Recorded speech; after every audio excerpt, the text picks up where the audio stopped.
కేంద్ర మంత్రి బండి సంజయ్ కీలక కామెంట్స్ చేశారు. కల్వకుంట్ల ఆర్ట్స్ క్రియేషన్స్ ఆధ్వర్యంలో పెద్ద డ్రామా నడుస్తోందంటూ బండి సంజయ్ కామెంట్ చేశారు. కవిత ఎపిసోడ్ అంతా కూడా కాంగ్రెస్ డ్రామానేనంటూ మండిపడ్డారు బండి సంజయ్. బీఆర్ఎస్ అవినీతి కుటుంబ పార్టీ అంటూ బండి సంజయ్ అన్నారు.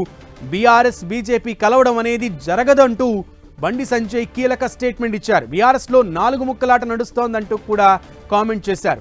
బీఆర్ఎస్ ను కలుపుకోవాలనుకుంటే ఎప్పుడో కలుపుకునే వాళ్ళం, అది జరిగే పరిస్థితి లేదంటూ బండి సంజయ్ వ్యాఖ్యానించారు. బీఆర్ఎస్ ఎమ్మెల్యేలు బీజేపీతో టచ్ లోకి వచ్చారంటూ కూడా మరొక సెన్సేషనల్ కామెంట్ చేశారు కేంద్ర మంత్రి బండి సంజయ్. 16 రాష్ట్రాలు 16 రాష్ట్రాలు అభివృద్ధి మంచి ప్రభుత్వాన్ని కొనసాగిస్తున్నాం. మేము దాని వ్యతిరేకం, మేము కుటుంబ పాలనకు వ్యతిరేకం. మేము ఈ దేశంలో కాంగ్రెస్ పార్టీ కుటుంబ పాలన వ్యతిరేకంగా ఫైట్ చేస్తున్నాం. కానీ బీఆర్ఎస్ పార్టీని ఏ విధంగా మేము చేసుకుంటాం? కాబట్టి ఈ చార్పత్తా ఆట గురించి చర్చించాల్సిన అవసరం లేదు. మళ్ళీ ప్రజలు విజ్ఞప్తి చేస్తున్నా, గౌరవ మీడియా సోదరులకు విజ్ఞప్తి చేస్తున్నా, దయచేసి 6 గ్యారెంటీల గురించి చర్చ జరపండి. ఇది కాంగ్రెస్ ప్రొడక్షన్, దీనికంతా కూడా దీని ప్రొడ్యూసర్ ఎవరంటే Congress party. Congress party producer, దీనికి డైరెక్షన్ కూడా కాంగ్రెస్ పార్టీదే. ప్రొడక్షన్ మాత్రం కల్వకుంట్ల ఆర్ట్స్ ప్రొడక్షన్. సెన్సార్ అది ఇక్కడ స్టేట్ చూస్తున్నారు. అది సెన్సార్ మార్క్ వస్తే కడి చేస్తాం. అందుకే కడి ఏమంటున్నాను నేను. అందుకే బంజారీ చార్పత్తా దీంతో ఏ ప్రజలకు ఏం లాభం దీంతో అంటున్నాను నేను. అసలే కలుపుకోం. అరే అవినీతి పార్టీ, అది కుటుంబ పార్టీ, ఏ విధంగా కలుపుకుంటాం? ఆ చర్చనే లేదు.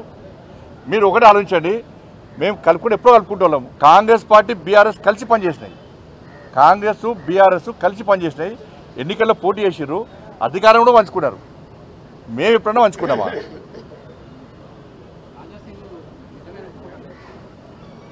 రాజశేఖర్ గారిని పోయాను. బీఆర్ఎస్ను దగ్గరీసే ప్రసక్తి లేదు. మరి చెప్తున్నా, అవినీతి కుటుంబ పాలనకి ఎప్పుడు మేము దూరం.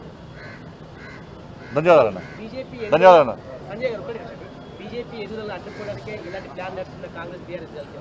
వీళ్ళు అడ్డుకున్నా ఆగేటట్లేదు. ఇప్పుడు ఇలా తెలంగాణ మొత్తం చర్చ జరుగుతున్నది.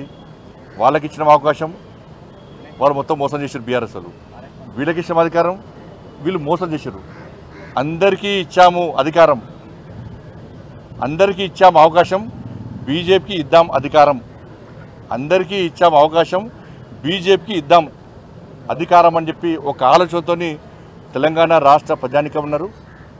కాబట్టి ఎవ్వరు ఏం అడ్డుకున్నా కూడా వాళ్ళందరూ కాంగ్రెస్ బీఆర్ఎస్ భవిష్యత్తులో గ్యారంటీ గతంలో ఒక్కటైనట్టు గతంలో కలిసి పోటీ చేశారు. ఈసారి మళ్ళీ కలిసి ఒక్కటే తెరవాలి, గ్యారంటీ ఒకటే తెరవాలి. ఎందుకంటే కాంగ్రెస్ పార్టీ ఇతరగతున్నది, బీఆర్ఎస్ పార్టీ క్యాడర్ లేదు, కెపాసిటీ లేదు, చార్పత్తా గేమ్ నడుస్తున్నది. కాబట్టి వాళ్ళిద్దరు ఒకటిద్దరు, ఇద్దరు ఒకటే బీజేపీని అడ్డుకునే ప్రయత్నం చేస్తారు. వాళ్ళు అడ్డుకున్నా అరచేతిని అడ్డుపెట్టి సూర్యకాంతిని ఆపలేరు. తెలంగాణ రాష్ట్రంలో భారతీయ జనతా పార్టీ అధికారం రావడానికి కూడా అడ్డుకోలేరు. ధన్యవాదాలు.